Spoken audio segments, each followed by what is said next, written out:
L'Afrique doit-elle abandonner l'exploitation de ses énergies fossiles? Organisé par le gouvernement de la République unie de Tanzanie et l'Union africaine, le sommet a eu lieu le 27 janvier et a eu pour objectif d'accélérer l'accès à l'électricité pour 300 millions de personnes en Afrique d'ici 2030 et de permettre au continent de renforcer son industrialisation.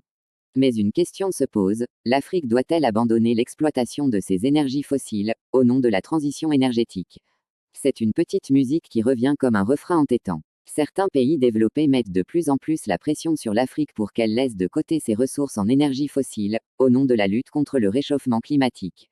Le problème, c'est que dans le même temps, les États-Unis, les pays du Golfe ou encore la Norvège, pour ne citer que, continuent d'exploiter massivement pétrole et gaz.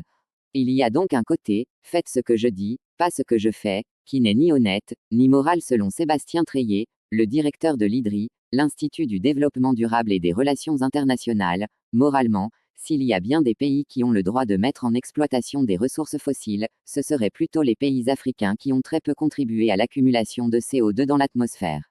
Si on devait se partager le pétrole qu'on a encore le droit de produire, il serait logique que ce soit les pays africains qui aient le droit d'utiliser un peu de leur rente pétrolière et qu'on interdise aux pays qui ont beaucoup profité de la rente pétrolière de l'utiliser. Fatih Birol, le directeur de l'Agence internationale de l'énergie, disait récemment que l'Afrique, pour ses besoins domestiques, doit utiliser ses réserves de gaz. Et, il rappelait que si l'Afrique subsaharienne utilisait toutes ses réserves de gaz moins ce qui est impossible moins, sa part dans les émissions mondiales de gaz à effet de serre passerait de 3% à 3,5%, ce qui reste marginal. L'Afrique, Eldorado des énergies renouvelables. Grâce à son incroyable potentiel, certains estiment que l'Afrique pourrait sauter l'ère des combustibles fossiles pour passer directement à celle des énergies renouvelables.